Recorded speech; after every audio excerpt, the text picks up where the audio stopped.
It's another edition of the Real Kyper and Bourne Show. Leaf edition this hour. Nick Kypreos, Justin Bourne, Sammy McKee, Derek Brandeo, and General Nick. Next 2 hours. This one, Sportsnet 590, Sportsnet 360, Sportsnet Plus from 4 to 6 p.m. And you can always download our podcast on any platform you choose. And you have your top sheet to your lineup. I have a functioning laptop. Sammy has his lineup. We are professionals. Let me get this straight.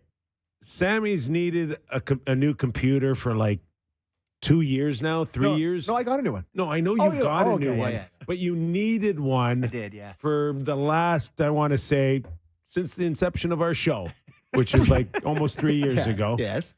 JB needs a new computer yesterday, and he gets one today. Well, the difference between, and this will surprise a lot of people knowing me, I didn't really ask. If I want something, I usually ask for it, and I'm pretty shameless about it in general. I didn't ask, and I asked, and legitimately 1 day later, I had a brand new computer. So Look at that thing. It's We're beautiful. laughing. We're So, laughing. yeah, we have information for you today. Yes.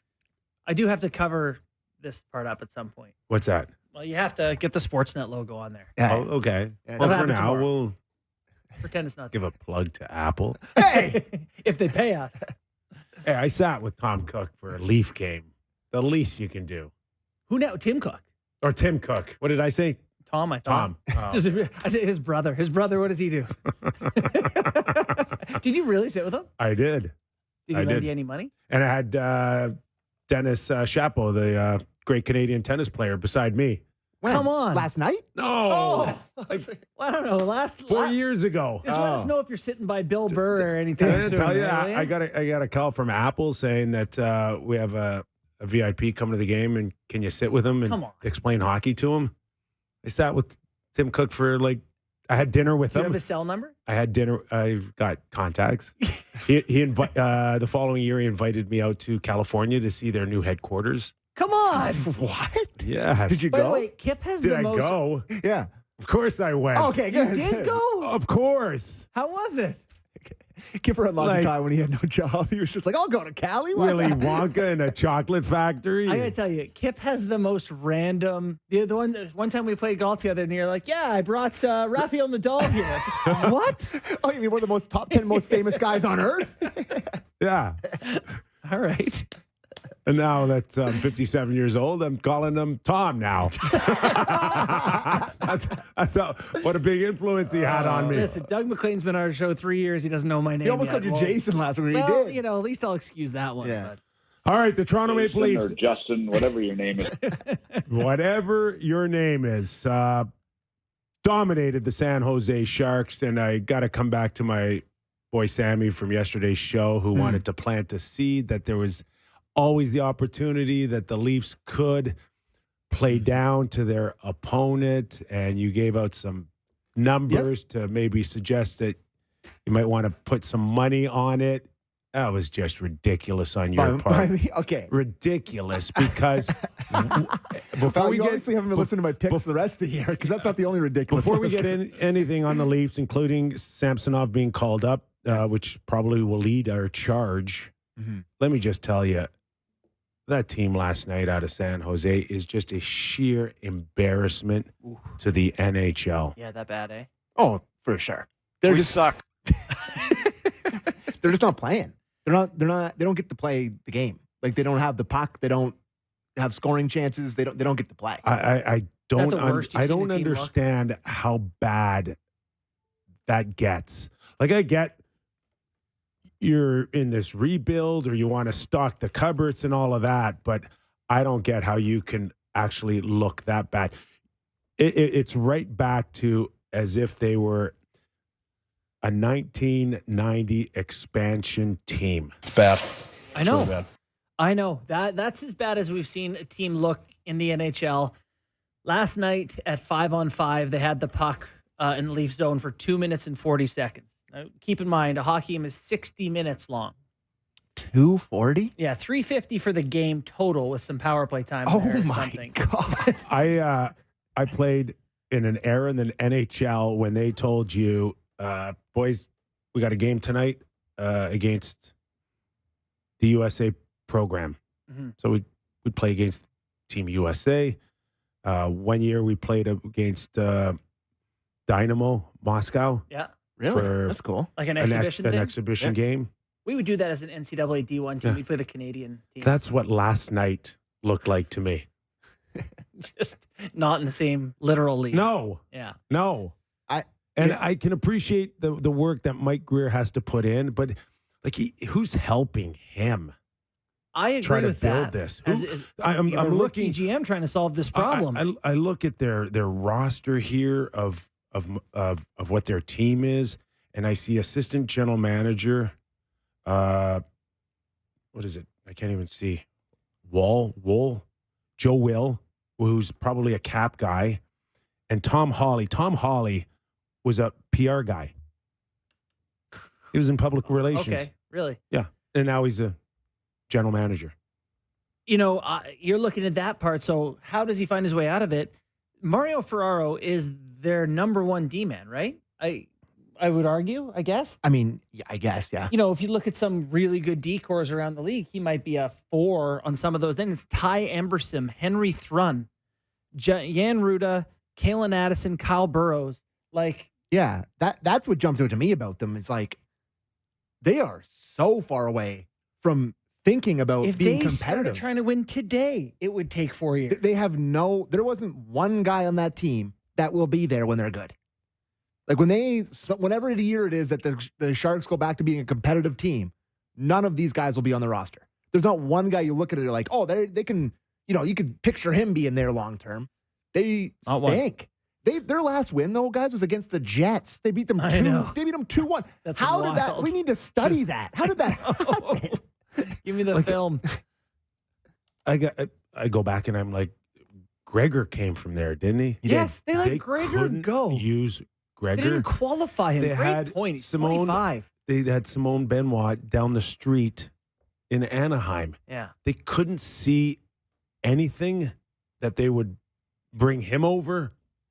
I'm a huge believer, and I hope that people have picked this up with with some consistency. You just can't be this bad. You have to try. You have to give, the guys who are there some culture and hope of trying to win, the fans something to buy into, something to lean on, something to say, we don't want to finish first, but we're trying. Yeah. You can't outwardly tank this bad. They're terrible. Anyway, the Leafs handle their business. They They're handled not- their business 7-1. You want to get into the game before we go Samsonov, or you want to do Samsonov Let's before do the the game game? quick. Okay. All right. Mitchell. Mitch Marner, 4 points. The little slap cutter tip was a thing of beauty. What's the word now on him on the all-time list? Sammy? Seventh. Just went past Frank Mahovlich, The big M. the big M. So I think we're going to have to this is something we're going to get used to here with these two guys, and Marner, Matthews, and Willie as well. Like, I think they'll probably be 1, 2, 3 in franchise scoring by the way. Yeah. If it's all said and done. Yeah.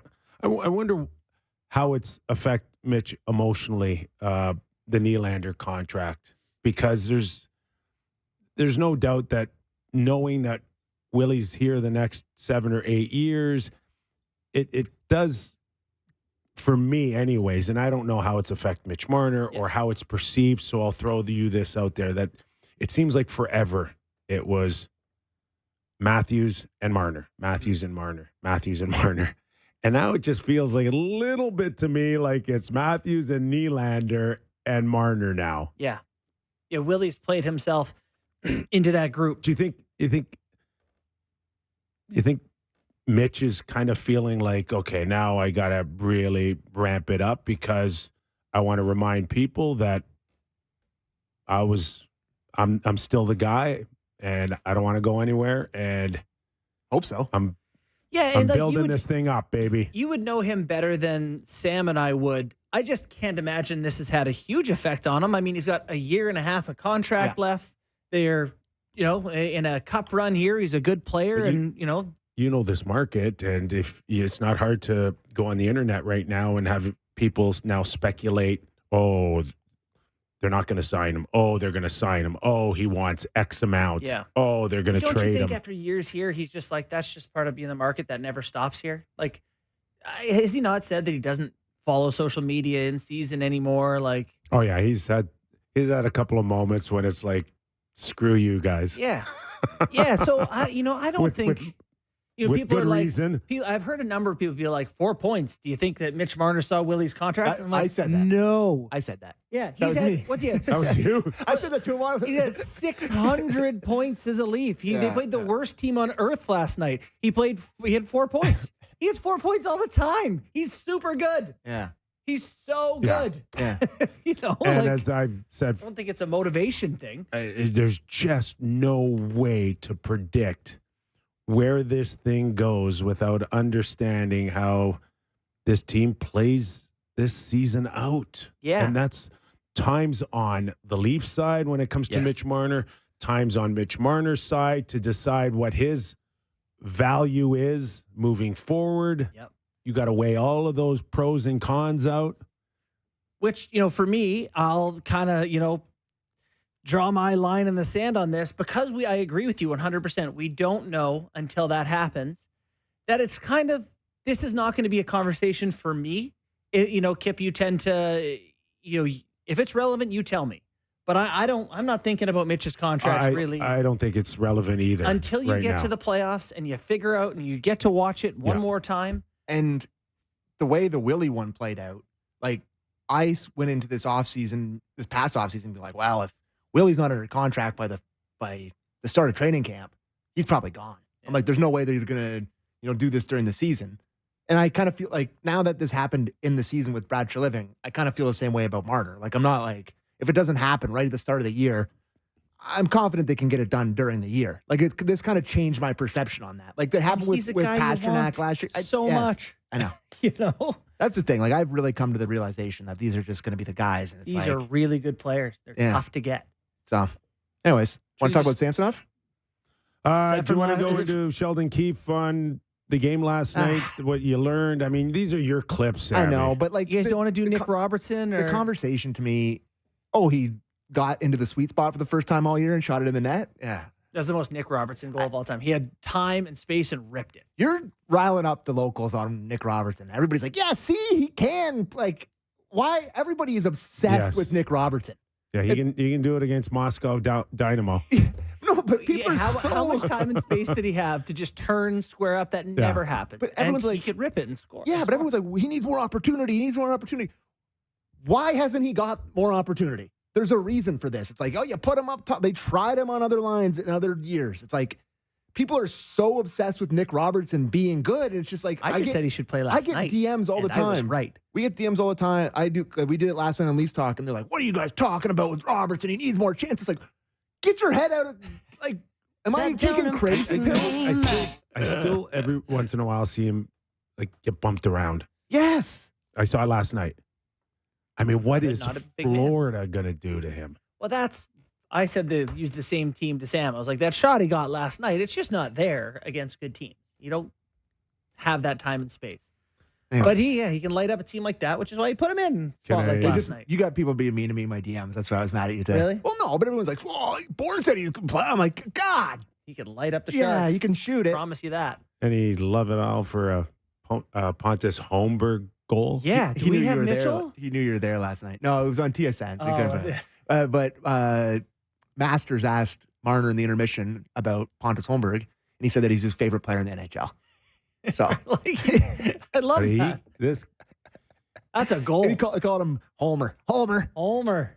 That's a goal. That's That's a big- play. Powerful, Cut in. cut in. One hand. Not sure I want to over. play on a guy that leans like that in the playoffs type of guy. It's great. What a goal. Yep. He Hey, didn't. that's yeah. Can you imagine how good he would have been now if you just left him alone from training camp? Oh. You didn't have to juice up Minton's value. We're just starting rumors. Okay. We're not even helping Here anyone. it is. All right. The biggest story of the day for our boy Sammy. Well, wow. From one Sammy to another. He must have had Sammy. some really good practices because he's Ready. back. He's ready. Do we have a soundbite on from Sheldon on Sammy? Yes, we do. We do. Clip 5. We have 2. Okay, let's start there and then we'll work our way around it. Just going to take it a day at a time. I think he's on the ice at Marley's practice right now with those guys, which is sort of a step for him. Wrong He's clip. been kind of just skating on his own and spending some time to himself. This is from yesterday. That's fine. Was that clip 5 or 6? Maybe it's my fault here, guys. Hold tight. Oh, we'll have to wait on those. Yeah, hold on a second here. All right. The Ilya Samsonov fact of the matter is he did practice with the Marlies. No Yes. games, but a couple of pucks hit him. They called him back up. I kind of feel like if this whole rehab process was to be go down, work on your game, whatever, you can't not play for too long. So he's back, Kip. Do you think? We have the correct clip here now. Samsonov, number 5 there, Derek. Well, he'll come on the trip with us here. He'll back up tomorrow night. Today was really just a chance for us to get him in here, get him back into practice with us, get him back on the ice with Curtis Sanford, and really see where he's at since we've left. So it's partly about that, but it's equally, if not more, about Dennis Hildeby, quite honestly, who we gave the day off to today, assigned to the Marlies, but a day off today, chance to practice with the Marlies tomorrow while we're away, and then get a game in with the Marlies on Friday. So that's really what it's about, but at the same time, it gives us a chance to assess Ilya and give him an opportunity to get back with the group. Okay, I got nothing out of that. I did. What did you get? We don't care about Samsonov yet. He can't not have Hildeby play. We're trying to develop this guy. That's what I mean when I got nothing out of that. Nothing in terms of their Like, there's Samsonov decision making. They need Hildeby to play hockey. He may have got called up, but I'm not sure how close he is to playing a game for the Toronto Maple Yeah, Leafs. it's funny. I hadn't heard the clip. That fully changed my mind on their plan for him. Sheldon Keefe just told us in a nutshell, we don't know. We don't know. But that wasn't like, hey, it's been a really good week and we'd like to get him in on the weekend. We're not going to play Jones back-to-back. Like, if I was a betting man, I'd say there's a better chance the Hildebeest plays Sunday versus Detroit right now than Samsonov. Agreed. Ooh. Agreed. Developing story. Do we have the number 6 as well? Sure, we can play that, and then we can react off of that. You want to see him play with confidence in the net. You want to see him, right now, all we have to go off of his practices. So you want to see him practice well and have good habits, and you want to see him, have life about him and confidence. So that's it, just a chance to assess him. And, today is a good day for him to, like I said, work with Curtis again and be around our team for a bit here, and we'll reassess after Friday. Best thing Samsonov could do is overcook some glove saves like Patrick Waugh in practice and show confidence and do a bunch of confident moves. Is it not done? And then Brinkett breezes one past his ear, and then he just lets in 6. Is it not strange that Curtis Sanford has not been working with him? Like, Curtis Sanford has been with the Leafs. This goalie that they're trying to get back to Leaf ready is what they tell us, has been working with the AHL goalie coach, which fine, but you would think you'd want him working with the guy you have deemed the better goalie coach. Yes. I think the whole thing's kind of weird. I think it's strange that he has not played a game yet since they put him on waivers. I think I would have liked to have seen him this weekend play for the Marlies Friday night, not Hildeby. Yeah. It is. It's super strange. But wherever he plays, he needs to play. Yes. You can't make any decision till he does hockey. So let's resume with the hockey doing and then make some decisions here. Like, the less we see him in action here, the less you're going to trust him no matter how good he is. Right. And it's not like he played 32 of their first 38 games and some rest will do him some good. Like, he's only been in a dozen games dating back to last May. He needs to play hockey. Like, this is getting into that, like, where are we going with this? Because right now it's going towards Samsonov not being a Leaf.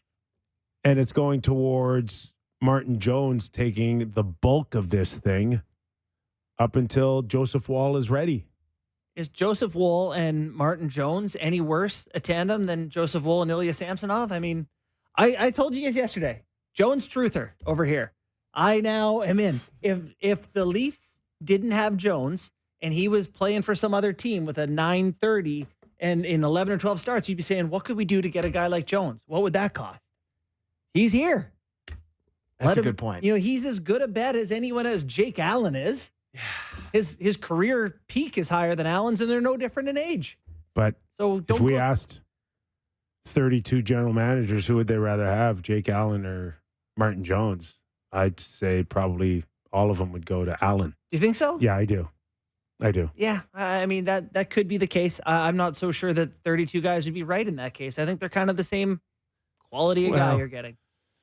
Either one could get hot at the right time. That's only because perhaps Allen's stock has dropped. Right. Compared to your sample size this season. Yeah. Let's look up what's old Jake Allen up to. There's a tremendous shortage going on right now with the goaltenders in the National Hockey League. Jake Allen's played 14 games, 3.52 save. He's a 900 save percentage. 900. Yeah. Jones is whatever. So 932 right now. Yeah. I just can't see him getting in a game this week. Samsonov. Unless like they go to Long Island and Jones gets lit up or whatever in the first half of the game. Maybe they get him in that way. I guess but like they're not going to start him. And especially on home. Like they're going to give him the first start since his little sabbatical here. The second half of a back-to-back on home ice. That's a tough spot. I can score too. Gets into a bigger picture too of where the Leafs schedule goes from here on in. And I think you guys had a couple exchanges on our chat line about the schedule being one of the tougher ones for the Leafs coming up. And it's not a box of chocolates between now and the All-Star break. No, the Leafs do have statistically, there's a number of places to check strength of schedule. But one of the sites, I think it's either Tankathon or Power Gurus, whatever it is. They have the hardest schedule left in the league. Are those real things? That's a real website. Okay. Well, they have the hardest schedule left in the league. But all that is most schedules tilt towards division play at the end of the season. And the Leafs play in a division with Boston and Florida and Tampa Bay and Detroit. And it's a tough division. But, I think as guys who watch the Leafs every night, I'd rather see them start to play against some good teams than the 3 tomato cans in a row that we watched them play, right? Like, this schedule, it's a tough schedule. 9 games between now and the All-Star break. Saturday night, it starts with the Nate Dogg in Colorado. Detroit, which we think would be a non-Martin Jones game. And then it goes Edmonton, Calgary, Vancouver, Seattle, Winnipeg.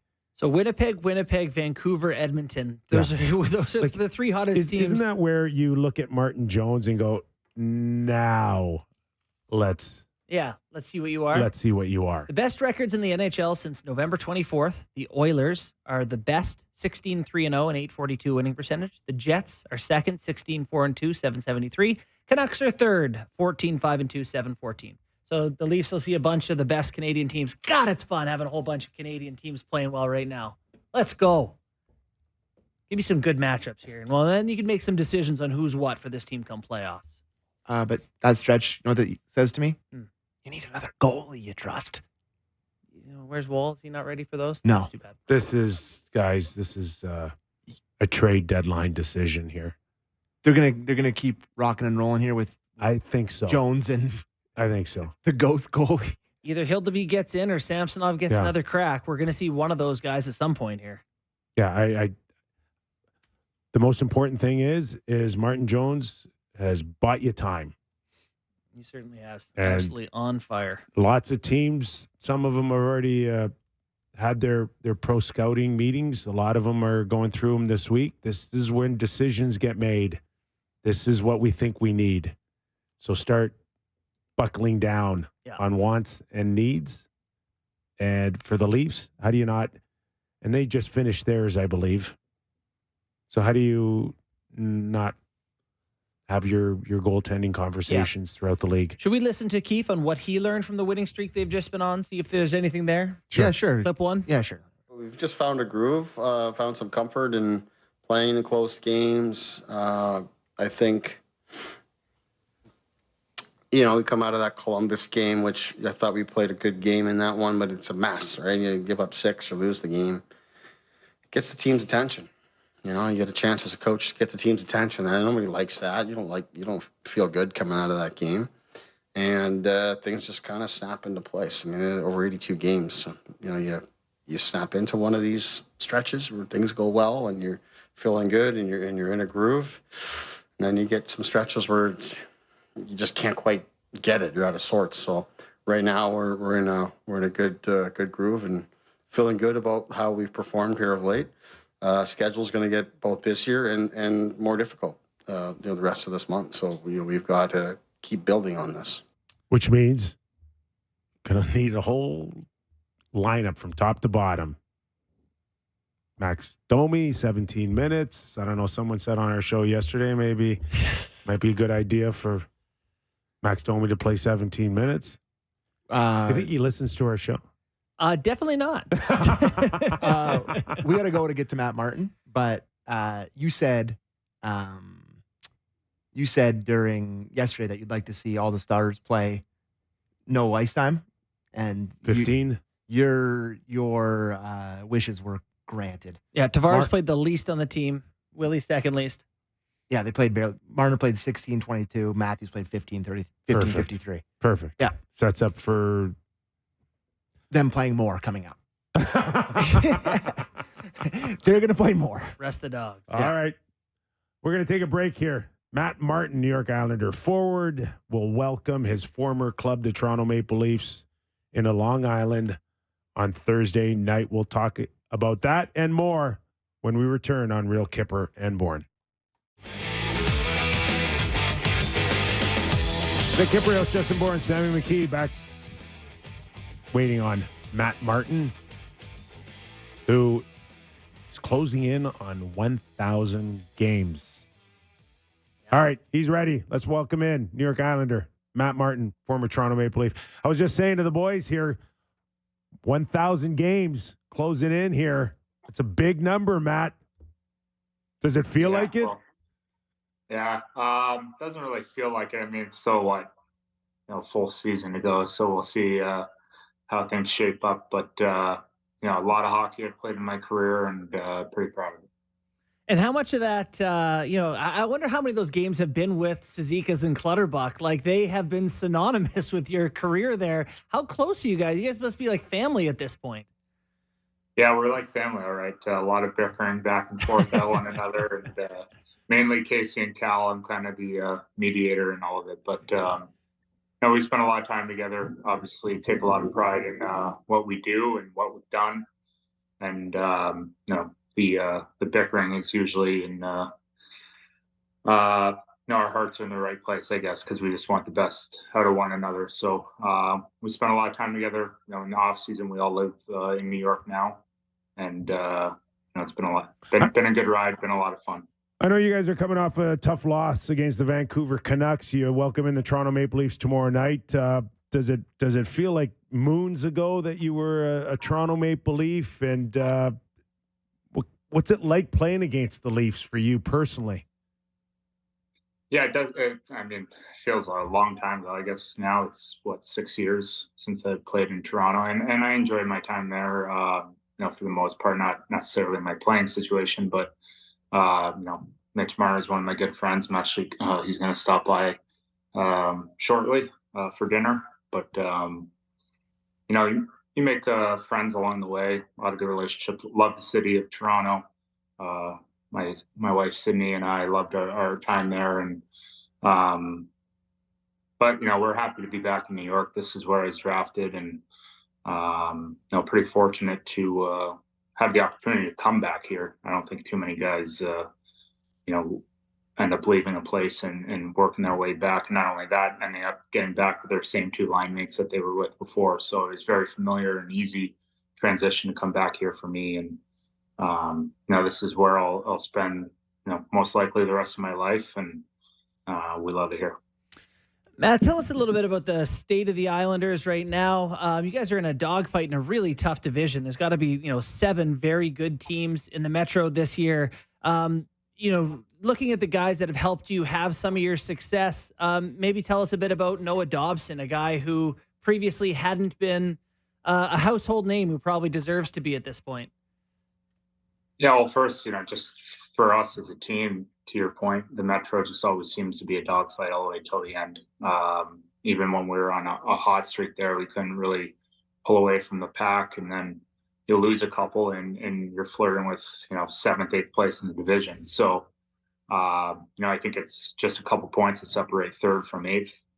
And Carolina and the Rangers haven't exactly pulled away from the pack yet either. A lot of good hockey teams.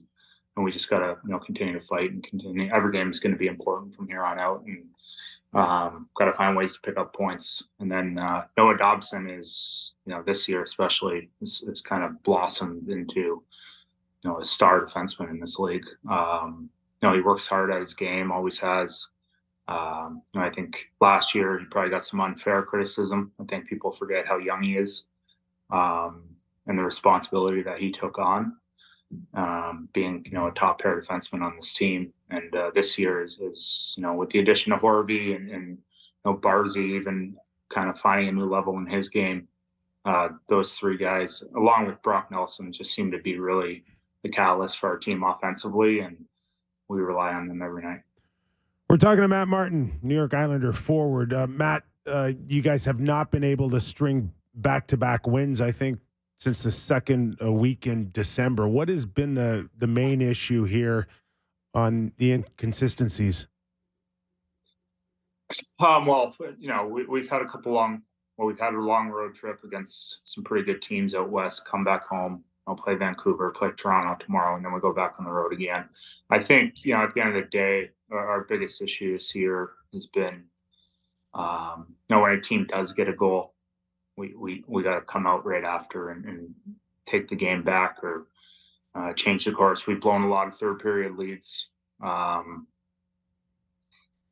game like yesterday, Vancouver scores just after a power play to make it 1-0 late in the first, in a game we were playing well in. And then, shortly after, they get another one to make it 2-0. And we just need to get better at, when we do give up a goal, regardless of the score, when we do give up a goal, not letting them pile up and not letting the mistakes pile up, and taking the game back when we have an opportunity to. Matt, for years, the Islanders' kind of MO was to, you gave up a lot of shots. Maybe your goaltending was exceptional. Everything seemed to come from the outside. Is that sort of priority? I guess, what is the identity of this version of the Islanders? I know a lot of it is still built on the backs of getting great goaltending, but you've been there a lot of years and seen sort of the identity of this change while you've been there, I'm sure. Yeah, well, I can assure you that the identity should still be keeping the puck out of our own net. Gotcha. It's something we're constantly trying to fix, and we need to do a better job of it. I think our goalies have been, tremendous as always.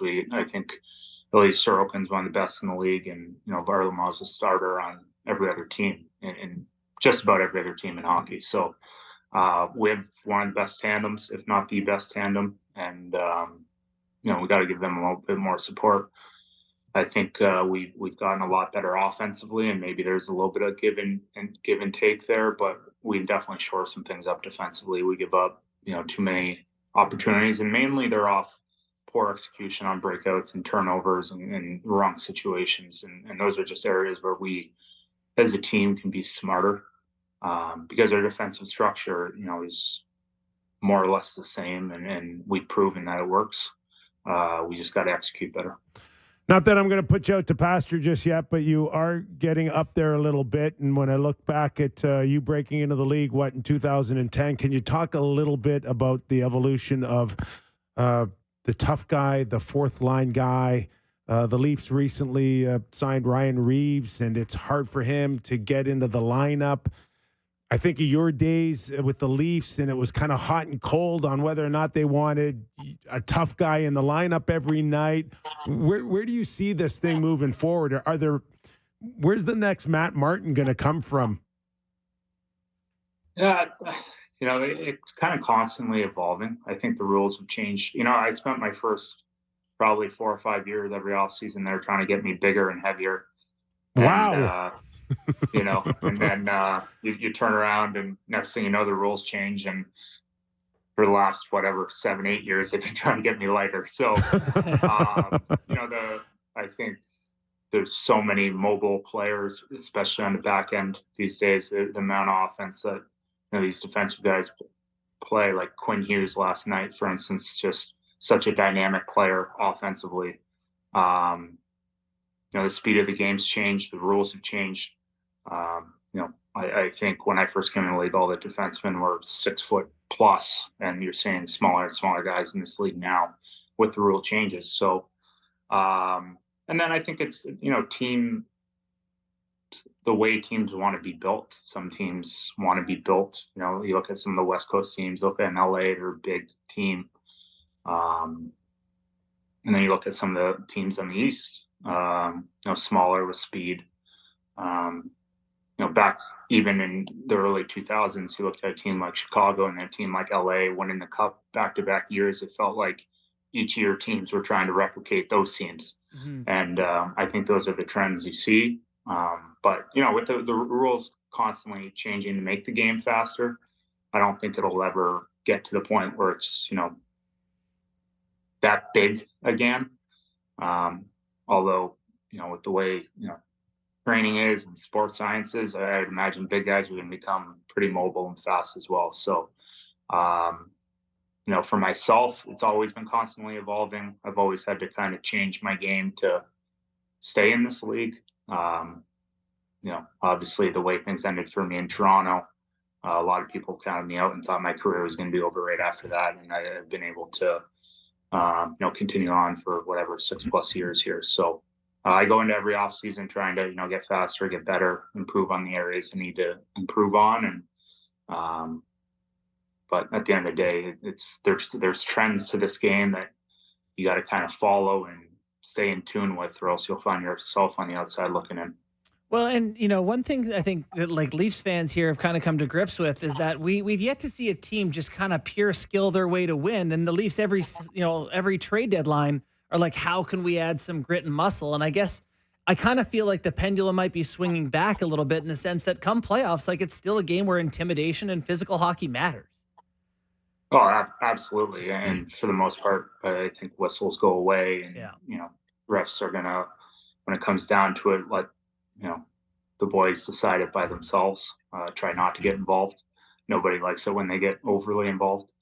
But yeah, I mean, playoff hockey is always going to be big and physical. And, I think you look at a guy like Connor McDavid, he had 10 hits in a playoff game. I don't think he's somebody who's necessarily going to be physical every night. I think we as players understand the investment in a 7-game series of taking the body and wearing teams down. And that doesn't mean hurting. Everyone always says that just means hurting people. That's not what it is. It's just, the hit you throw on somebody in game 1 and you're chasing them down in game 5, he might turn a puck over the end slot that can beat the difference in a hockey game. So not to mention the tiredness you're going to feel of getting hit over and over and over again throughout the course of a week and a half long series. So the stakes always rise come playoff time, and everybody's a little bit more committed to playing the game physically and rough and blocking shots and doing those little things that maybe you don't see every night during regular season. One more for me, and I'd be remiss if I didn't follow up your answer with this one, and that is the Ryan Hartman situation between Minnesota and Winnipeg, where he went after Cole Perfetti. That really had nothing to do with a cross-check on Kirill the Thrill. Like, Marty, that stuff used to happen nightly when I played. That stuff just doesn't happen anymore, does it? Yeah, not far and few between, I would say. I know in your day, it definitely happened a lot. It even happened earlier in my career. And, coaches in the past would tell you, like, listen, if they take a run at your star player, you take a run at their star players. That was just part of the game back then. I think all of that stuff is farther and few between now. I don't think he necessarily deserved to take a high stick in that situation. But I guess, Hartman in his mind is standing up for his player. And I think when we talked last year, even about the fighting and, jumping a guy after a clean hit, I'm never necessarily going to fault the guy for sticking up for his team. But, Winnipeg, Minnesota games should be pretty fun for the rest of the year. And, we're looking forward to it. That's the kind of hockey I love. I'm sure that's the kind of hockey you guys love. So, there's another level that these games get to, and that's what makes the game special. I mean, I grew up watching Colorado, Detroit battle it out in the playoffs, and Right. To this day, those are my favorite series of all time. So there's true hatred, true rivalry there, and I think that's that's the beauty of sport. It gets everyone's blood boiling. You feel invested, and you fall in love with it. Well, we really appreciate your time. And speaking of blood boiling a little bit, can you get the fans to just back off JT a little bit tomorrow night? It's do him a favor. JT's my buddy. He's a great captain, but these fans aren't backing off. No, they're not. At the same time, They're not. they're passionate. They care. They don't like the way it ended. There's no telling them otherwise. He made the best decision for him. But we love our fans for the way they are. But myself personally, I don't hold anything against JT for going home to play. That's his decision.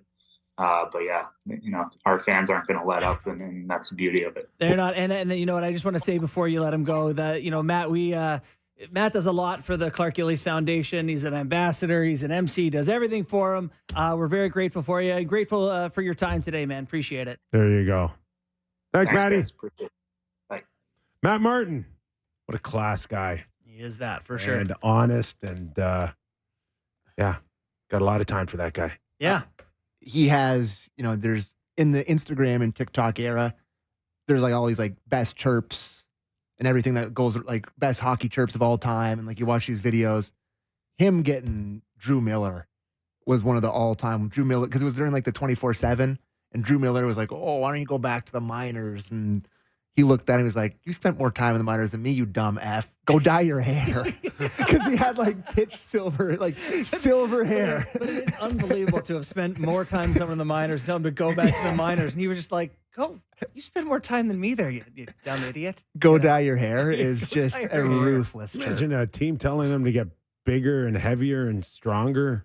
I was at already is. I was at Isles camp with him in 2008, I think it was, and he was just a young guy, and he was a monster. I was terrified of him. Yeah, and they beefed him up for 4 or 5 years, and then all of a sudden, the game changes, and they're like, "Now get on the treadmill." That's a tough spot. Hit the Peloton, baby. Yeah. One thing that we did not touch at all so far in the show regarding the Toronto Maple Leafs is Matthew Nyes needed help. Matthew. No, I'm just saying his knees are hurt. Is that what it is? Someone said that he may have hit a rut or something that was on his own. Would you like to hear the coach talk about it? I would love it, Okay. Sammy. That is clip number. Did I not put it in? Clip number. Maybe I didn't put it in. Oh, yeah, I did. Number 4. It looks good. It looks good. I mean, we're not going to know more till tomorrow, but it looks good. He's not ruled out for tomorrow's game. He's not ruled out? He's not, no. Okay. Do you know, or did you see exactly what happened? I kind of saw it, but it looked pretty innocent. But like he gave us, just kind of tweet something, and he was obviously fearful of that it was something bad. But sometimes these things settle down, and I think that seems to be the case. But we won't really know until it really settles, and probably really until he wakes up tomorrow and you see where he's at. So, did you watch the video? No. I watched him getting helped off. Oh my God! It looked like his season was over. Like he couldn't put any weight. Like he had like 6 guys carrying him around. It sounded like he's hopeful that he's accurate on the downplaying it. Yeah. But tweaking It's something, never great and to feel anything go in your knee and then go, "I'll be fine." Hopefully that it settles down. Yeah. You guys are gonna roll your eyes at me for this, but because it was San Jose, God, he looked good last night. He looked like what didn't? he could be. I know. Who That's what didn't? I know. But he looked so good, spinning off guys, hanging onto the puck. Yeah. Like you can see this version of him. You've been Yeah, seeing he would it. dominate the AHL, which he played against You last have night. been seeing it from day one. You have. But Yeah, I there's feel always like those spurts. he has this growing confidence to cut back on guys and hang on to the puck. And he's going to be a very tough guy to manage down low throughout his career. 22 years old. It's a monster. Yeah, See, and not to rehash what we talked about between the Philadelphia Flyers and Anaheim and Cutter Gauthier, but like for a lot of people, Cutter Gauthier was the Leafs' Matthew Nyes. Yeah. And every once in a while, before Matthew Nyes stepped in for one NHL game, we've had conversations on, do you trade him? And the Leafs need a D, and they got to give up something that someone wants. And you're like, no. And not the one guy who's big. And that's traded him a what couple times. you've traded him a couple Yeah, times. I traded him a couple times for sure. I did. And now you're like, he has to be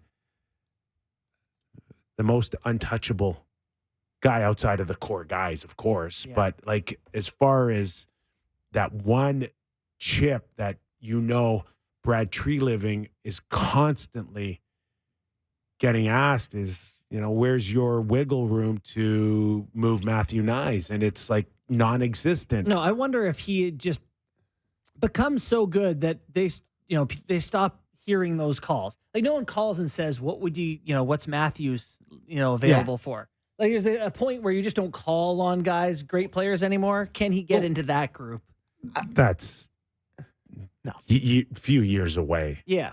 To me, like you're saying all these great things about Nyes, and I agree, he looks very good.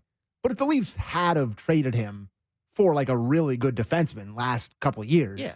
and he was contributing at a high level, and he was playing okay in Anaheim, I'm not going to be like crying my eyes out about it, right? This is why it's frustrating talking to people about trades in the NHL. It's like you're allowed to trade really good players because you're hoping to get one back. Yeah. And that's this Drysdale, Gauthier thing could be that. We do see trades where it happens sometimes. And like Nyes is really good, and he's playing with the good players, and Yeah. he has moments where he looks really great, but he's still like a couple years away from being really, really good to me. He's on pace for Yeah. 18 goals. or Yeah, it's something, not like he's 90. dominating. Yeah. The one thing that we're getting more and more out of Brad Treliving is snippets of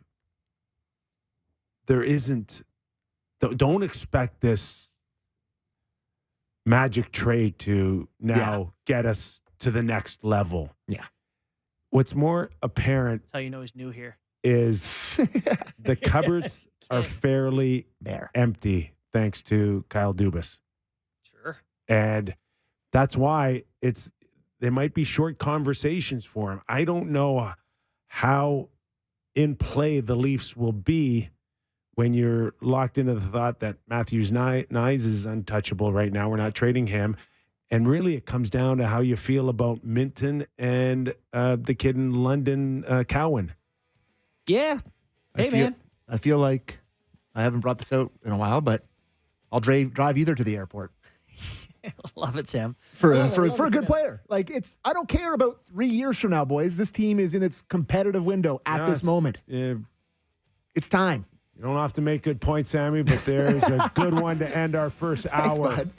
on our Leaf edition. Okay, our thanks to Matt Martin, New York Islander forward. The Toronto Maple Leafs are in Long Island for another JT. Maybe they'll back off. Maybe they'll back off.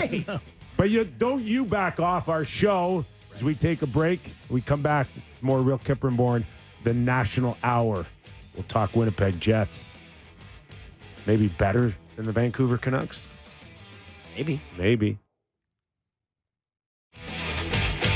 Welcome back into the Real Kyper and Bourne show. We, of course, are live on Sportsnet. Sportsnet 360 in Vancouver. Calgary's 960. Can you tell I lost my... Sportsnet 650 in Vancouver. Oh, okay. Not 360. Shout out to Sportsnet 438 and none of it. See what happens when you get kind of... I saw the panic in your When you start sneaking up on my intro and I don't have the intro or your itinerary in front of me. But I do know for sure At this hour, Real Kyper and Bourne is brought to you by Bet365. I wanted to mention something as well, that the 2024 Rogers All-Star Game is coming to Toronto, and that we have an exciting upcoming giveaway to our listeners. Starting in episodes tomorrow through January 26th, we'll be giving away pairs of tickets to the different NHL All-Star Weekend events, including the All-Star Thursday, All-Star Skills Competition, and the All-Star Game. In tomorrow's episode, we are starting this giveaway with tickets to the NHL All-Star Thursday. So be sure to tune in. So there you go, boys. We're giving away a little bit of ticketing to our show, to the.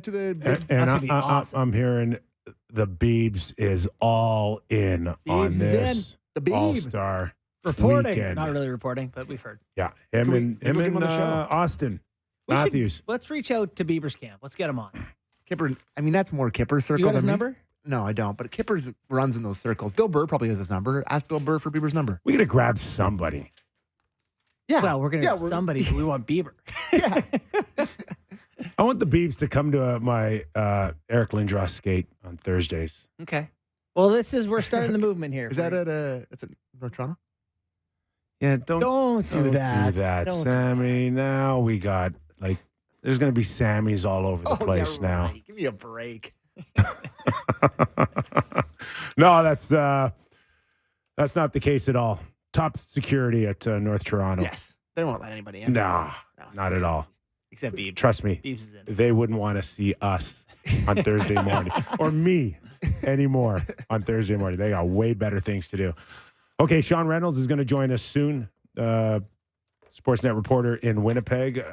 Since so much talk about the Vancouver Canucks, and it's warranted, but so is what is happening in Winnipeg with the Jets here. Well, Borny mentioned it in our Leafs hour, but I'll mention it here, that the best records in the NHL since November 24th, the Oilers are somehow better than the Jets. I know.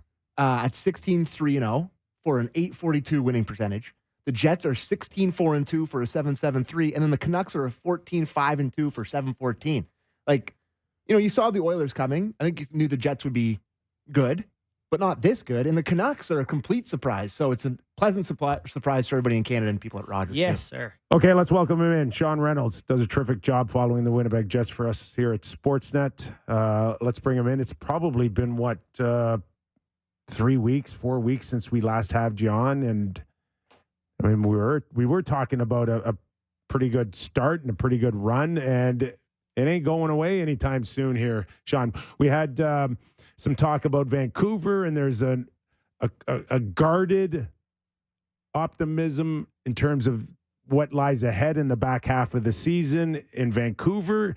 Is it the same way in Winnipeg?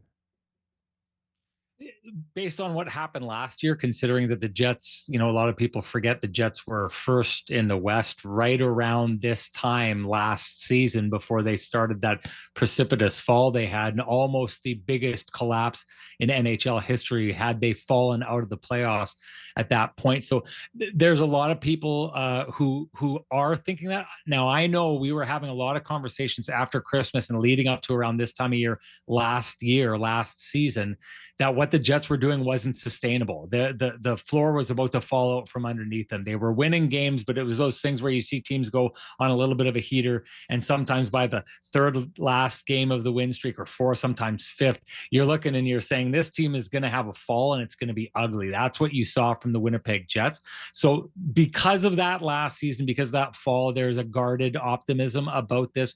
If you watch this team play, there's no reason to be worried about what is happening with this team. There, I think it's 29. It's like 30 games now straight that they haven't allowed more than 3 goals. And for the majority of the last 10 or 12 or 15 games, most of those games are 2 goals and under. You can't score against this team. If they come out and happen to get 2 goals on you in the first 5 minutes of the game, pack it up and save your energy and get to the next game. You can't score on this team. So what they're doing right now is repeatable. It is constant, night after night. Even when they don't seem to have their fastball, they fall into their structure, which is just ironclad and hard to beat. This team, it went from playing Rick Bonus's system and playing a system that gave them a chance to win every night, and it's advanced to the point that they play that system and they are extremely hard to beat now every night. It's crazy. The Jets are 3 points up on Colorado with a game in hand.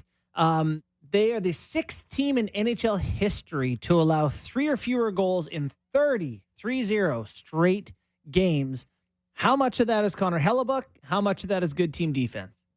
Okay, this is this is the idea that I've been kind of battling and beating the drum on. A lot of people around the league are going to know who Connor Hellebuck is and know that he was the kind of goaltender who kept the Jets in it for a lot of years. The Jets were a team that made a lot of mistakes. Their structure was really loose. They like to play globetrotter style hockey, and Connor Hellebuck would bail them out of that time and time again, which gave him a reputation as being one of the best goaltenders in the world. Deserved reputation. He won a Vezina doing that one year by basically taking a team that shouldn't have made the playoffs and dragging them over the playoff line. That's not it this year. This Jets team is extremely hard to play against. Their games look the same with Connor Hellebuck in net as they do when Laurent Brossoit is in net. A lot of the shots, you take a look at some of the shots from last night, I'd say Connor Hellebuck faced in the neighborhood of 30 shots. 15 to 20 of them would have been floated in from distance. Like these are shots that a goalie is standing up straight and redirecting with the blocker just to get it into the corner, or sometimes kind of passing it to the rest of his team. I'm not taking away anything from these goaltenders. Connor Hellebuck at the beginning of the year struggled a little bit under this system because he was so used to being busy. Now he's got to be that guy who doesn't face a lot but needs to be ready when he does face something. Last night was a perfect example. It's a shutout towards the end of the game. There were 4 or 5 really high danger chances. He was ready to go for them. He's adapted perfectly to this system. So yes, Connor Hellebuck is a huge part of their success. Laurent Brossoit is a huge part of their success.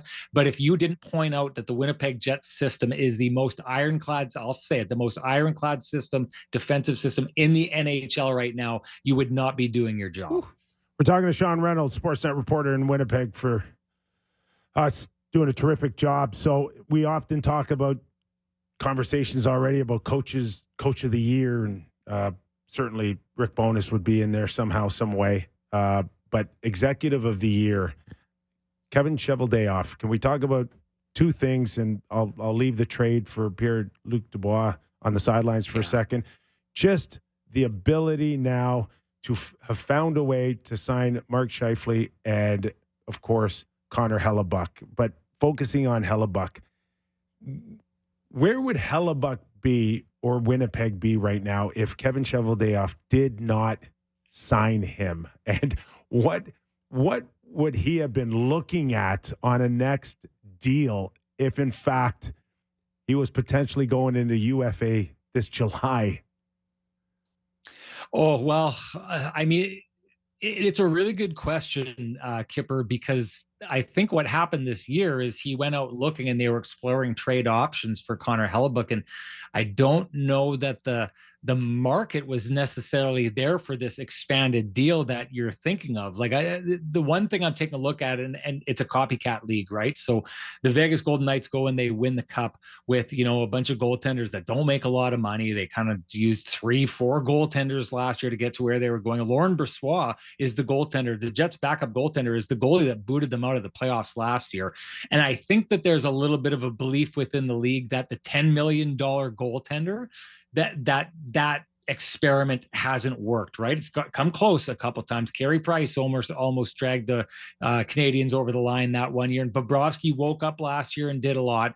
But I think I don't think a team has won with a $10 million goaltender yet. So if Connor Hellebuck wanted to be paid where he should be compared to the rest of his goaltender brethren in the league, I'm the first one to say he should be paid the most in the league, right? I think he got to a place where he was seeing what was out there and he decided, he knows Winnipeg, he knows what it's about, he loves his relationship with Wade Flaherty, the goaltending coach there. And there was a belief, give credit to Kevin Cheveldayoff, who you're talking about here, but also the core of this team. This is a team that obviously, by what they're doing right now, this core has been together for a long time. They've clearly underachieved for a lot of years. This team remained in belief of its capability of doing great things. And Connor Hellebuck was one of the guys who'd said, I'm here because I believe we can win a cup here. His belief is what's carried them through here. And that belief extends through all the major players like the Adam Lowrys, the Josh Morrisseys, and eventually, I think it took some time, but Mark Scheifele as well. So you're talking about Cheveldayoff and the success of the offseason. Obviously, the trade with Dubois was a huge reason they're having the success. I'm sure you've talked that to death, and maybe you're tired of talking about it. I want to talk about the Dubois side of it just for a second. Yeah. He just got demoted to the 4th line in LA. I haven't checked his stats today. Anybody notice in Winnipeg? Yeah, like maybe I'm sure they did. Like maybe he's got 15 points or something this year, which is like Nick Robertson numbers or something. Was there any world in which you saw him struggling this much on a good team?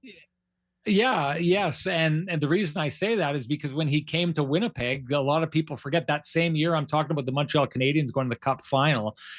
He was demoted to the 4th line in the Jets playoff series against the Montreal Canadiens. He struggled mightily. Now, there was always, and this is the job of a team to kind of try and hide those bumps and those bruises that a player goes through when they switch from one team to the other. Mm-hmm. And again, I always defer to Kyper with stuff like this because he's been inside those rooms and knows about these kind of things. But everyone was saying it was COVID. He came and he had to sit out for that little bit of time. If you remember, the Jets picked him up, and the rules, him crossing the border and coming into Canada, meant he needed to stay at home for a while. And the Jets storyline that year was basically that he sat out a little bit of time and he just never quite got his feet underneath him. I call bogus on that, and I did at the time. I didn't buy that for a second. I mean, if Nikita Kucherov can sit out an entire year and do what he did in the playoffs that same year, I'm fairly certain it was that same year, I can't see how missing 2 weeks of time for Pierre-Luc Dubois made it so he was never able to get his foot underneath him, how he was never able to get his wind underneath him. He struggled in that situation before. So now, did I see it being this bad? I'm not going to stand here and tell everyone that he got traded to LA and this was all going to fall apart. I never said that, but I'm not surprised by this because we've seen this before. The one thing I will say about LA is they went after Pierre-Luc Dubois, a guy who we saw when he did get his feet under him in Winnipeg. When he gets going, he can take over a game. This player can clearly do that. He did that for stretches of a time. At one point, I think about 60 games, 50 games into the season last year, he was a point per game player with the Winnipeg Jets. And then when they fell apart, he fell apart too. But this is a player that teams looked at and thought, if we can get this guy to drop those kind of lulls that he has throughout a season, he could be a point per game player, a guy who clearly often leads the league in drawing penalties, takes a lot of penalties, gets in the other team's grill and just takes over games. I know LA may be moving him down to the 4th line. I don't know how they feel about him now. Maybe this is just a way to get him going. For LA, I don't think any of this matters right now. If they can get that version of Pierre-Luc Dubois to show up in the playoffs, then I think they're starting to say, this is what we traded him for. So right now, this isn't the litmus test for the LA Kings. They just need to get into the playoffs, and they need to get him going. If they can get him going, he's a force of nature. And a team like that, with the depth they have at center, with Pierre-Luc Dubois operating at full capacity, that would be scary. I don't care who you are. 7 straight without Kyle Connor. I mean, has that been noted? Like, yes, enough? Yeah, maybe not enough, but I guess this is what I'd say about this team is the Rick Bowness's system, and I think it's very different than what the Jets system used to be. The Jets system under Paul Maurice used to really rely on their upper echelon players, and their 4th line players really didn't get to play that much. There were clearly tiers on the Winnipeg Jets at that time. Ice time would reflect that. Opportunity on the penalty kill, the power play would reflect that.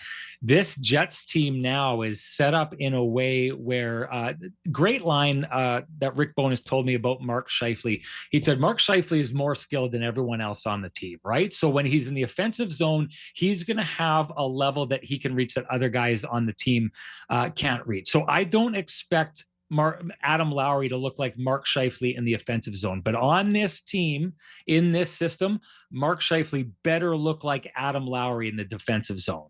Mm-hmm. And what I'm hearing from that, and what he said time and again, where he said all 4 of his lines should look the same, that's what you get from the Winnipeg Jets right now. All 4 lines go out, they play the game the exact same way. You're not getting a break when the 3rd or 2nd line comes out and thinking, okay, now's our chance to get our stars out there and score. Rick Bowness is just as confident putting the 4th line out as he is against the 1st line. So when Kyle Connor went down, you're taking a guy out of the lineup who at the time was right in the thick of the Rocket Richard Trophy race. And I had said it at the time. We do a local podcast. If you want to go look at it, I'd said this will not affect the Winnipeg Jets barely at all, because basically this system is designed. It's not a next guy up mentality where a guy needs to elevate his game. They're all playing the same at all times. You can't score on them very often, which means Dominic Toninato can come in the lineup, a guy who's been struggling to stay in the NHL his entire life, and be a point per game player for the little bit that he was brought in here and score the kind of goals that are game winners. Like, every night you can be the hero for the Winnipeg Jets, because if you score one of two goals, there's a good chance the team's going to win 2-1. And they carry that mentality in there. They don't need to outscore their problems. So losing a guy like Kyle Connor, if you're watching here in this local market, it's not what it would be in another market where teams need to outscore their issues and maybe get into a track meet with teams on other nights. It's never a track meet in Winnipeg. It's like a wrestling match where they lock up, the Jets throw their opposition into a headlock, and then they just hold them in a headlock for 3 periods until the other team says, listen, we're just going to move on to the next city and try our luck there. It's funny, a lot of times when teams go on hot streaks, I like to look into, all right, do the numbers back it up? Like you mentioned, it is sustainable, and I just statistically, it very much is. They are among the best teams in a group with basically Edmonton, among the best teams in the NHL right now. Who has been maybe the brightest surprise? I'm looking at the D-core and trying to look for names. It's a very good third pair. You mentioned Toninato on a fourth line. Who's been sort of a bright spot this season that the Winnipeg fans would not have expected? So because everyone carries kind of the same weight, like I'm saying, it's hard for anyone really to stand out. Now, Sure. Gabe Vilardi, the way that he popped in on that first line, I think opened a lot of people's eyes, including Gabe Vilardi's. Like, I think Gabe Vilardi is looking at his time here in Winnipeg and thinking, wow, this is what I always thought I could be. So that's one. Adam Lowry this year has just he's gone beast mode, and I think taken that next level. I know that Derek Lalonde, when he was in town, we didn't even ask him about it. He just volunteered that he thought Adam Lowry is the best shutdown center in the NHL now. Jordan Stahl, when he was in town, I was talking with him about Lowry, and I'd heard comparisons between the two. And he said to me, it is quite the honor that you are comparing me to Adam Lowry, which I took that to Lowry, and Lowry saying, right. God, I've been trying to be that guy my entire career. I can't believe he's saying that. So that would be a big one. But in the subtleties of this Jets game, I would say the guy who really shows off who the Jets are is Vladislav Nemesnikov, a guy who basically has been bouncing around the league, couldn't find a spot. The Jets picked him up for a 4th round pick at the trade deadline last year.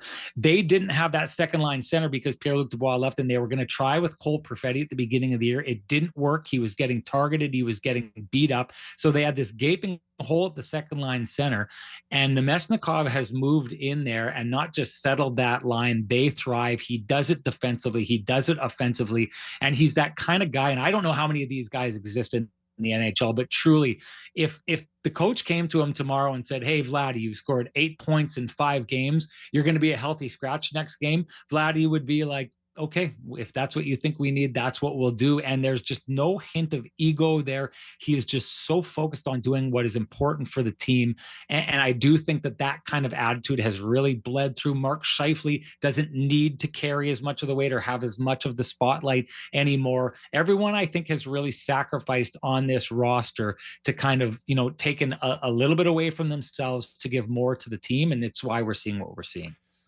Might have 20, 25 games to go to get to a trade deadline.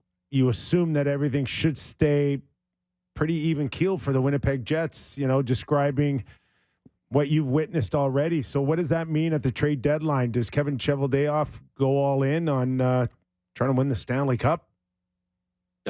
I would think that you have to. I mean, if this is last season, a lot of people were wanting Kevin Cheveldayoff to get really busy at the trade deadline and take some really big swings to try and save a floundering team. My take on that is, like, a team needs to show its GM that it's worth investing in, right? So they didn't bargain their future last year. And Kevin Cheveldayoff, we touched on that. I don't think we went that deep on it, but you're talking about him as an executive. Kevin Cheveldayoff's move at the trade deadline last year were Vladdy Nemesnikov for a 4th and Nito Niederreiter for a 2nd. And those guys have been beasts. So quietly, without moving a lot of capital, he went and got 2 guys who are absolutely huge. Nino and both of those players re-signed with the Winnipeg Jets, which is always tricky trying to get those guys to re-sign. But if you're Kevin Cheveldayoff right now, I think what this team has shown you at this stage is they look like a team that is capable of making a serious push for a Stanley Cup, which I think puts GMs in a position where they look at their team and say, okay, are there any question marks on this roster? And if there are, that has to be addressed. You cannot go into the playoffs and think, yeah, I'd kind of wondered about that. You just can't do that if you're the Winnipeg Jets. So I've been lauding Vladislav Namestnikov here and his role on the second line. But if you run into the LA Kings and Pierre-Luc Dubois does wake up and that you've got that center group that you're playing and you bump into them in the, let's say in the Western Conference Final or something like that, are you going to regret not going out and finding a bigger, heavier or more skilled or whatever second line center in that spot and then move Vladislav Namestnikov down to the fourth line and turn that line into a ridiculous scoring fourth line that is still defensively responsible? So I think if you're the Jets, you're probably targeting a second line center. You're probably targeting maybe, beefing up your back end. They've been phenomenal. They fall into the system. If you're going to beef it up, you need to get a guy who's got the legs to play the system that the Jets are playing, because one of the things that makes them successful is those defense are extremely active. But I've been hearing that he's very active and looking around. I would fully expect Kevin Cheveldayoff to be very active and try and plug whatever tiny holes this roster may have. Here in Toronto, the Leafs grocery list is a little longer, and they don't have much in their wallet to purchase things with. How are the Jets on assets to spend when you get closer to that time?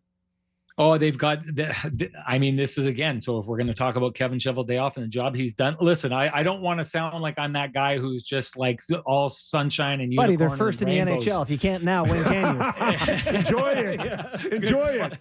It's a good point. Like, Kevin Cheveldayoff has been here for a long time. And if you're taking a look at what's happening with the Winnipeg Jets right now, it's clear this is a roster that's unachieved or underachieved for a long time. And that happened under Kevin Cheveldayoff's watch. He should own a piece of that and maybe some wasted years with this roster and a potential championship window. But what he's done, the contracts that he's got these guys under. I mean, Josh Morrissey, is like, for what he is right now, a top 10 defenseman in the league. He's on a sweetheart of a deal. Connor Hellebuck gets, probably $2 million less than he's probably worth on the market to stay in Winnipeg, a place where you're supposed to overpay. I mean, people would think you should be paying that goalie $12 million to stay here, and they get him for 8.5. Mark Scheifele, we knew he had it in him. It was a matter of getting it out. They've got him out of there. We got it out of him this year. He's a bargain. So the Jets have space to make moves. They've got a pretty good, guys like Rucker McGroarty, who just was the captain of the U.S. junior team. They've got him. They've got Colby Barlow, who, we talked to some of our guys, Sammy Cosentino talked to him about Colby Barlow. They absolutely rave about this guy. They got a lot of good guys. Brad Lambert is on the Moose. Chaz Lucius is on the Moose. They've got a lot of pieces to move. So they've got the pieces to make a deal, the room, the money to make a deal. They are positioned as good as anyone heading into the trade deadline. I'm sorry, we do a show out of Toronto. For the listeners in Toronto, can you explain what the word bargain means? Come on. Listen, we laugh about it, but the fact of the matter is, in Winnipeg, at one time, it was thought people would only stay here if they got overpaid. That has never really happened. I mean, even Kyle Connor at the time where he got locked down to his deal, the only guys I would say who maybe got overpaid for what they did were Blake Wheeler in his last contract with the Winnipeg Jets and Brian Little, and both those guys were getting paid, I think, that little bit of extra money for being good soldiers. And not just that, they were underpaid for a long time with the Winnipeg Jets. So I think they were okay with sending a little bit more money out the door than they should have, because they'd saved so much on the front end of it. But for the most part, I mean, even the Nino Niederreiter deal, he basically talked about, am I going to chisel and try and go get more money elsewhere, or am I going to take the money that I get right now and stay in a good situation? Kevin Cheveldayoff has taken what is supposed to be the most undesirable market in the NHL and made it a place that players are not only willing to stay in, but take less money to stay there. That's a little bit of magic. Sean, great stuff as always, man. Thanks for doing this. Love being on with you guys. Thanks for having me. Thanks, man. Appreciate it. Sean Reynolds. I mean, hey, Things sound pretty good there. That's Kyper's dream guest right there. Nice audio setup, good backdrop, Yes. good on Zoom. That's your dream. Yes. We should just have Sean on every day. With a better T-shirt, though. Holy hell. Gives us 25 minutes of free time. You're like, yes. You know my bar is always really high, but Sean hit all the marks there. So great description of what has been going on in Winnipeg out of Sean Reynolds. He mentioned how things are sunshine and but we had him on all last year where he was super honest and forthcoming about the issues with that team. Like, it's not like he's not a homer. No, not even close. They're just in a good spot in Winnipeg. You know, I am a firm believer, and, you know, this is not a original thought, but things are never as good as they look when they're going good and never as bad as they seem when they're going bad. This Jets team is good. Okay. They're not the best team in the NHL. Excluding the San Jose Sharks. That team's worse than it looks. It's as bad as it possibly Yes. An exception to the thing I just said. Fair enough. But no, the Jets, they're not the best team in the NHL to me. What they are is a Stanley Cup contender and a very legitimate one. Love the way they're constructed. I love the depth on the team. Love the goaltending. You know, it's... Even a move like Niederreiter. Love that contract for them. Gosh. What a player. And just a solid Big, strong NHLer. guy. Yeah. Some breaking news while we were talking to Sean. Elliot Friedman put out a tweet and a story that simply read, Corey Perry can return to the NHL. Yeah, we knew that. No, we didn't. Yeah, we did. You did. I didn't. Yeah. So, Yeah. That's that no different than Evander Kane going to Edmonton, right? People are going to probably sit there and argue on things that they don't really know factually what happened. Right. Right? Yes. Definitive answers on what happened, what did he do, where was any line crossed. All we know is the Chicago Blackhawks got rid of him. Yeah. That's all we know. So how do you deny a guy? Well, because presumably employment? they know more than us, and we're But they're not sharing. right. But I'm saying when you cut a guy, we're sitting at home going, "Wow, he's a pretty good player. He's playing well. But he must have done something." All right. Yeah. Can you That's keep a what I guy know. out of the league because you think he might have done something wrong based on No. Chicago? So, like, No. he's coming back. He's coming back. I have 7 Canadian markets going. Would that work with my team? No. And the answer is in Toronto, no. Okay. Yeah. definitive no. What about a team like Ottawa looking for a veteran guy? Yeah. Maybe It's not a the right so Toronto's example. a definitive no. Yeah. Toronto's a definitive no. And I'm not I don't know why I would be Yeah, wondering, but I'm just- just interested in that. Why? I think it's just I think it's the market too. The block is hot around Corey Perry here. Just too many people probably Asking questions. asking questions and won't let Gotcha. it go. Gotcha. But Gotcha. other So- markets with 1 or 2 So what you're saying is beat writers, Leafs playing Tampa in the second round of the playoffs with Corey Perry back on the fourth line. no. Oh, no. Not going to come back there either. Florida. Maybe Corey Perry in Florida. Oh. God. Can I not escape this? I really know how to strike a nerve on with Oh, you, Sammy. Can we not escape this guy? Sammy, you just went into a cold sweat. Oh, my God. Yeah, just what they need. Colorado? There's a lot of teams that'll be. I'm sure who's Edmonton? who's Corey's Who agent? just did it with Evander Kane? Who's Corey's agent? Looking for depth? Corey's with it's Edmonton. Donnie Meehan and Pat Morris. It's Edmonton. I'm sure their phones are active at Boys. the moment. How is it not Edmonton? They just did this with Kane. Could be Edmonton. He's a fourth line contributor Yeah. to where a place where they would love a little depth like that could score with grit. Mm-hmm. I don't know what he did, but he's a good hockey Yeah, player. he's coming back. Do you guys want to do game time here? Or do you want to do it on the other side of the break? Let's do it on the other side of the break. Okay. All right. Other side of the break, we got game time, but we'll also talk about McDavid not being happy with a disallowed goal overruled on an offside call that we could see 1,000 times and not know one way or the other. So we'll talk about that. You mentioned Pierre-Luc Dubois being demoted to the fourth line. Bedard out 6 to 8 weeks. Plenty more to chew on the Real Kyper and Bourne Show. Do not go away. All right, I want to follow up just on this Corey Perry stuff that Elliot Friedman is reporting that he's free and clear now to sign with any National Hockey League team. And we had mentioned, Corey possibly going to a big market like the Toronto Maple Leafs, and I kind of shut you down. The general feeling that I had gotten in the last little while is that you got to be careful on putting him in one of the biggest markets would obviously be here in Toronto, and then what would that mean? I'm not here to tell you, Sammy, that I know 100% that he couldn't end up being a Toronto Maple Leaf, but that is a huge concern.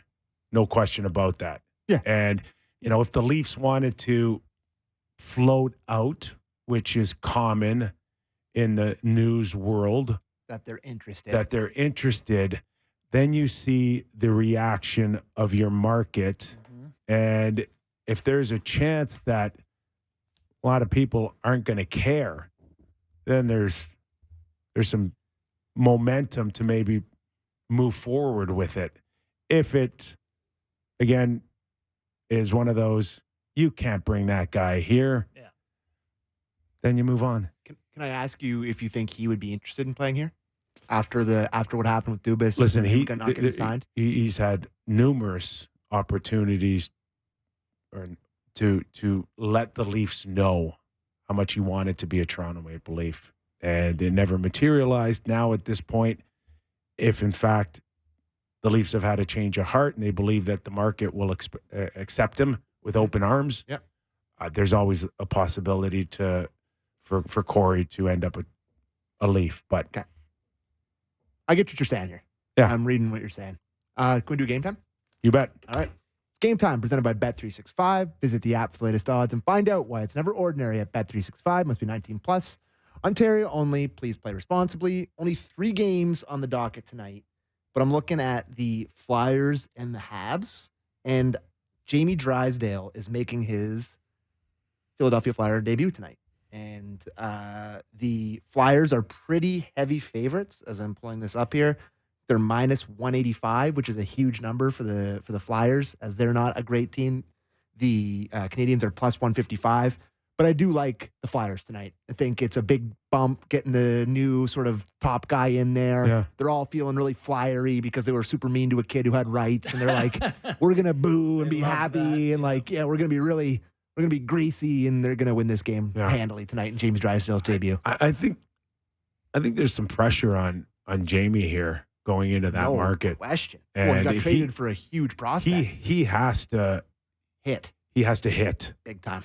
And I threw out a comparison of Evan Bouchard. I don't know if he'll ever.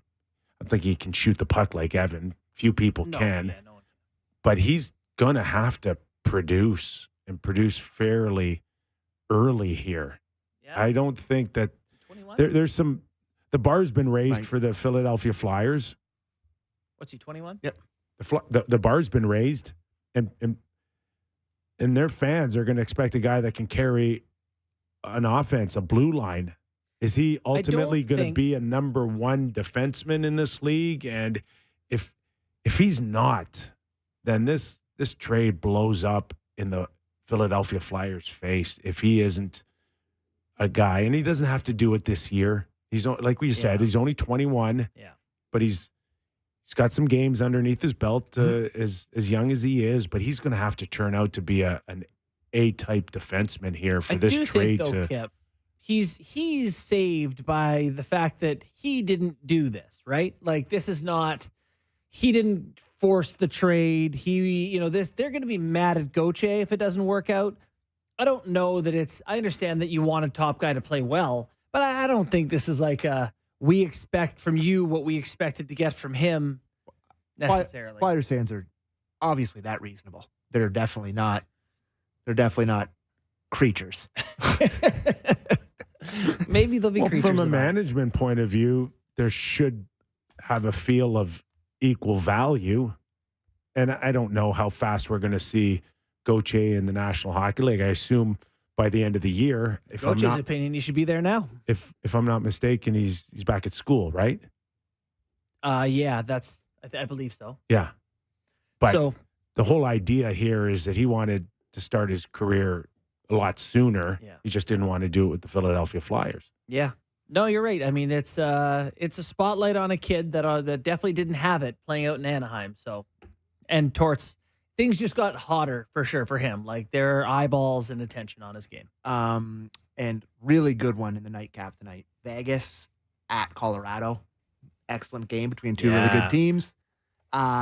Vegas is plus 120. Pretty good, but Colorado just scores, man. They can play really. I really like both these teams. But if I had to lean, I'd go a slight lean to Colorado, but a little bit of value on Vegas if you're into that. So that was Game Time, presented by Bet365. Visit the app for the latest odds and find out why it's never ordinary at Bet365. Must be 18 plus. Ontario only. Please play responsibly. The Tampa Bay Lightning were down 2-0 in the final 10 minutes against LA last night. Ended up winning the game 3-2. John Cooper, 500th career win. He is the 6th coach in NHL history to have 500 wins with one franchise. Great. Congratulations, Coop. Listen. I couldn't help but read into the ice cold hug between him and Stamkos when he gave him the puck. He gave I watched the clip. Very heartfelt speech. Yeah. Did you see the clip? I did. Oh, okay. I should have got it for us, but it's a really like genuinely heartfelt and nice thing where he gave credit to all his former coaches and all the guys that he had and his current assistant coaches and said he would never thought he would get there and all this different stuff. Where I actually liked John Cooper for a couple minutes. So how can you not? The other coaches are Al Arbor, New York Islanders, 740, Lindy Ruff, Barry Trotz, Billy Ray, and Toe Blake. Let me ask you something. Is Tampa Bay making the playoffs this year? They are in I think they're currently in the final playoff spot, aren't they? They are. At this point. Are they going to hold on? Oh, yeah. I don't know. It's going to be a dogfight. It's going to be a dogfight. It's going to be a dogfight. Well, I think they're an old team, right? They're older. They're aging. Like a lot of their guys are Hagel getting was up there. good last night. For sure. They have good younger players, but like their depth isn't what it used to be. Like they're not a lock. No. But going down the They need stretch. to be healthy. Yeah. But it's crazy. Like, so they're in the last wild card spot. New Jersey is a point behind them with games in hand. Washington is a point behind them. Pittsburgh is a point behind them. Detroit is a point behind them. All those teams have 44 points to Tampa's 45. It's a absolute brawl in the East. And meanwhile, it's like, yeah, Seattle might get in the West. Arizona might get in. St. Louis might get in. Calgary might. A little different story there. All right. Connor McDavid. Did he blast the officials last night? I wrote blasts. I think I was maybe a little harsh for blasts. Yeah, I think it was a little harsh, but there's a level of frustration hit for Connor. We had the Zach clip. Hyman. I thought he was in good spirits about it. Well, yeah, they've won 8 in a row. He's not grumpy Connor. Do you want to hear the clip? And a win's a win. Yep. Go ahead. Yeah, we'll play the clip. Okay, maybe we won't play the clip. I don't know if you have the clip. I put it in there, did I not? Okay, anyways. Let's see it. Yeah. Oh. If it takes you 15 minutes to determine if it's offside or not, it probably doesn't really matter. I talked to the linesman after. Ultimately, it's not their call, I guess. Obviously they said it came down from the league, but you zoom in, you keep zooming in until you can't zoom in anymore, and I guess it's offside. So these are calls that change games, and ultimately it didn't go our way. That was a big call. It would have really hurt them, and I thought it should have been onside. I mean, it's kind of possession too, right? Like the argument of possession. That whole debate can start again. It was such a close one. You'd like to see it. I think the NHL uses the analogy dead wrong, right? If it's dead wrong or something like that. I don't know what they say. Like they want it to be clear and obvious, right? That one's certainly not clear and obvious. That's like the best McDavid quote ever. And for the record, 4 minutes. That's absurd. And 10 seconds. What's that? The time that they needed to make the call. He said right? 15. Yeah. But I'm sure for all of us, it probably felt But that's absurd. Longer. That's an absurd amount of time. You're sitting there on the bench in the heat of a battle of an NHL game, and you sit there for 4 minutes. And to be honest, an eternity. You're not necessarily the next guy over the boards. Yeah. Most guys are waiting 10 minutes till they get back on the ice. One thing I'll say about McDavid is he's really matured into a fun offside, by the way. commentator on hockey. He has really intelligent, thoughtful things to say in the game. And the other is, the ultimate point is, if we have to go like this, it's fine. It's onside. You know, like it's kind of like the old dragging the foot by the base. Like if it were right there, the point is to nobody, be egregiously offside here. We're good. Listen, that's on a empty net goal. That's off a decision that didn't alter anything. It did cost me money.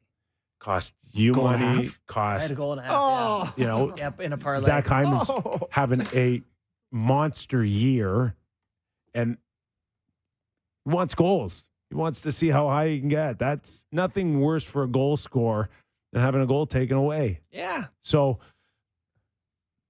but as Connor said, that there's going to be a playoff situation to get in. There could be the difference between advancing. It could be a Stanley Cup. Can you imagine Florida got in by 1 point last year. same 4 minutes and 10 seconds in a Stanley Cup final on a deciding goal? It's like people are going to freak out beyond belief. They got to have that process. But hey, you can't get any tighter. That Connor just said. How far can you zoom?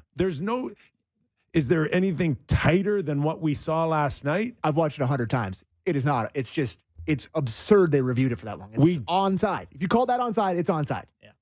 It's just so hard. And the whole system was built not on that. It was built on egregious calls. An inch is fine. Half an inch, whatever. But, at that point where you're there, you're close enough inside a certain margin of error if it's called onside on the ice. I don't know where you go from here other than this is the way it is. And this is what we ultimately all decided as general managers and players. And I get you have to get it committees. right. And now with betting, you have to get it right.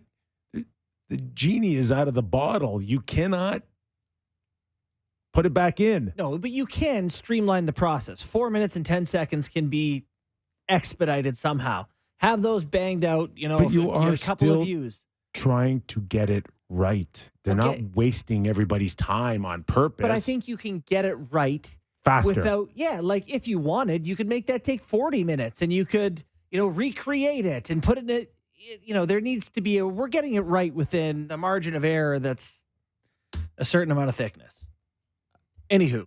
I don't know the answer. Well, my thoughts on the review, like you just 2 real-time looks and move on. But it just takes so long. And it's like the longer you look at it, the more you can convince yourself the other side of whatever argument you're trying to make. Yeah. Like they're sitting there convincing themselves it's offside. It's like when you say a word enough times over and over, it loses meaning. Yeah. It's like when you watch that for the 30th time, it's like, what am I watching? I've just been sitting here watching it, and it's like I can't get it to offside. Yeah. It's a magic Maybe eye. I watched it for 4 minutes, I'd have the difference. The dress is blue and Oh, white. yeah. What was it? don't Silver and gold. I don't know. Anyways. Bedard officially out 6 to 8 weeks. Just kind of a crime, for people that want to watch Chicago. Let's be real. That kid could have won $1 million at the All-Star game. Yeah. Tools-wise, he's got all the tools to win that $1 million. And I said to you before the show, probably not thrilled if you're one of those people that went out and bought a Chicago season ticket. Yeah. Now you're catching all the hot McKenzie Entwistle action out there. Good luck selling one of those. Yeah. They went from how much a tick to how much a tick after that. Yeah, what's the resale value of your ticket worth now?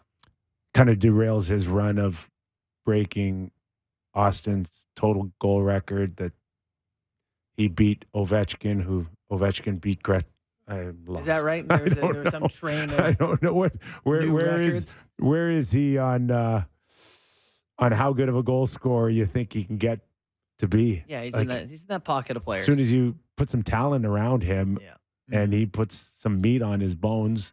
Oh yeah. This guy is going to be class. a very 60. special goal scorer. I don't even think we were at. What did you think about the hit? Clean as can be, and just Just a bad mistake on his part. Yeah, we did talk about I've it. Down the broken my middle of the jaw. ice. I have gone through the process of surgery. I got a 10-screw plate and an X plate that kept the sides together. Oh. And got like a similar timeline for getting back to return to play or whatever. It's not, I couldn't eat an apple when the time was up. With the confidence it wasn't going to explode my jaw. He just felt weird. And they're like, yeah, put a cage on, get out there. I was like, another option would be to not do that. So I don't know with Bedard. I know he'll be desperate to get back and play, but by that point, we're talking it's March 10th. I don't know. What's the point? I guess get in for the last couple weeks of the year and off you go. Allmark? He's hurt. Big one. Yeah, but that's where you got very good situation with Swayman. At least can't trade for the other guy, though, if one of them's hurt. Can you imagine they are actually able to do that? They're fine.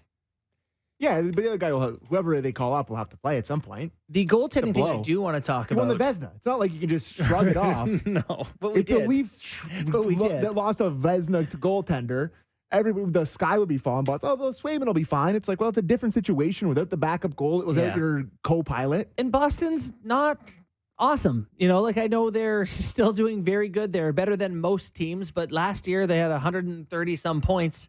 They're 5-3-2 in their last 10. This could have some impact if they have to play someone who's not one of the best goalies on earth. Interesting.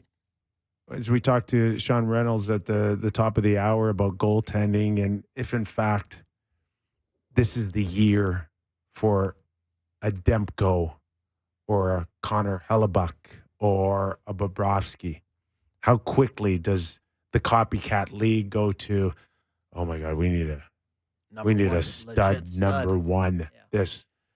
This 1B and 1C is over. Yeah. I just think there's not enough for that to be a thing.